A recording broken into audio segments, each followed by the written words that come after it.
मंदिरच्या शेजारी खोले आहेत, त्यांनी त्याला लॉक करून ठेवला आहे सापाला.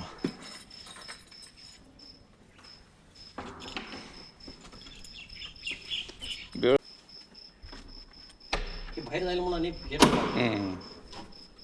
आकडे नडी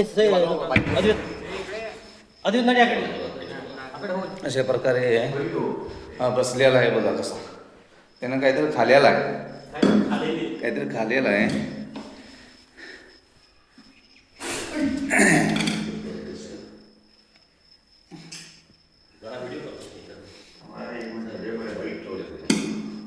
श्री क्षेत्र सामानगड येथे हनुमान मंदिर आहे. हनुमान मंदिरच्या शेजारी असा खोलीमध्ये नागजातीचा साप येऊन बसलेला आहे. आणि ह्या महाराजांनी आम्हाला फोन करून बोलवून घेतलं आणि त्याला आता पकडून सुरक्षितरित्या त्याला सोडला जाईल. आणि खूपच ॲग्रेसिव्ह असा नागजातीचा साप आहे बघा.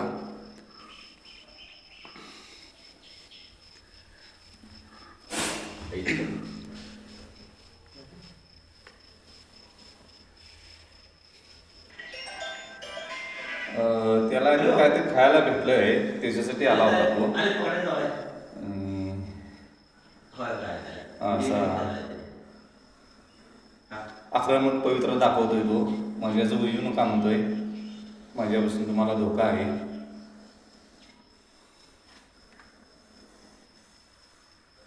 खूप आवाज करतोय.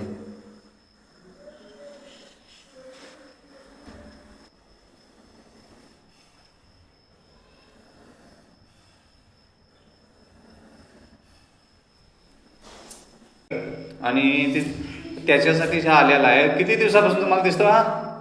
हा तर बरोबर वर्ष दीड वर्षाला दिसतोय हाच? होय होय हाच. कुठे एवढ्या इलाक्यातच असतो? झाडाखाली असतोय. होय. मग त्याचा आदिवास आहे हा, त्याच्यामुळे तो इथं बरेच दिवसापासून आहे.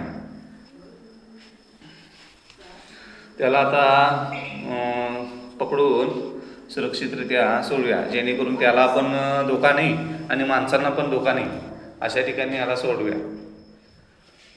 त्यामुळे याला कुठे लपायला वगैरे जागा नसल्यामुळे हा साप सुरक्षितरित्या इथेच बसून आहे.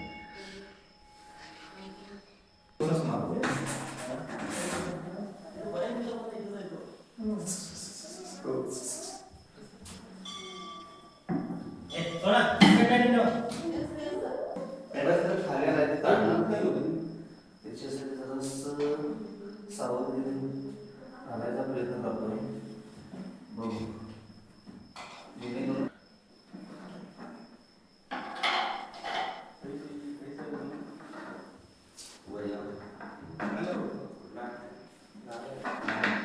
त्याला सुरक्षितरित्या अगदी त्यानं खाल्लेला आहे काहीतरी शिकार केलेले ते काढून याच्यासाठी एकदम सावधरित्या त्याला बरणीमध्ये पॅक केलेला आहे.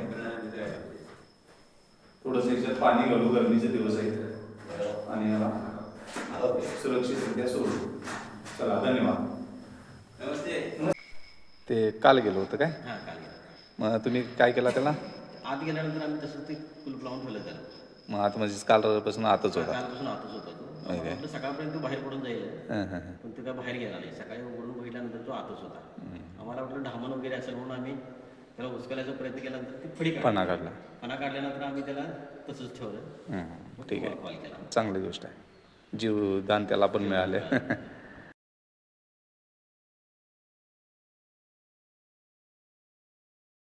बोला बोला तुम्ही. त्या झाडाखाली असायचा काय? ह्या झाडाखाली बिळात असं होता. जवळजवळ आता वर्ष दीड वर्ष झालं तो साप दिसतोय लोकांना. होय. आता जवळजवळ 15 दिवस होते पण तो बाहेर आला नव्हता. 15 दिवसानंतर काल बाहेर आलाय. काल बाहेर आल्यानंतर त्याला तो रूम मध्ये जाताना आमच्या मुलग्यानं बघितलं. होय काय? आणि त्याला ते लॉक करून ठेवलं. त्याला बाहेर येता आलं नाही रूम मधनं, त्यामुळे तो साप आज पकडला. पण वर्षभर दीड वर्ष होतं पण कुणाला धोका नाही झाला. कुणाला धोका कुणाला काय झाला नाही, करणार पण नाही तसा धोका. सहसा तो हे करत नाही. चुकूनच खोलीत आलाय तुमच्या आता, तिथं अनावधानपणे चुकून पाय पडला काय झालं तर म्हणून हा काळजी घ्यायची आणि याला पकडून जरासं दूर सोडायचं, एवढंच, दुसरं काय नाही. कारण का हा त्याचा आदिवास आहे, बरोबर. हा सगळा इलाका आहे त्याचा आदिवास आहे. तुम्ही येऊन त्याच्या आदिवासात राहिलाय, त्याच्यामुळे आपण त्याला काय बोलू शकत नाही की बाबा तो इथं आला का काय, असं बोलू शकत नाही. तो शिकारीसाठी तिथं आला आणि तुम्हाला दिसला तरी सुद्धा त्याला त्याचा जीव अधिक तुमच्या लोकांचा जीवासाठी त्याला थोड्या अंतरावर नेऊन सोडूया. ठीक आहे, धन्यवाद.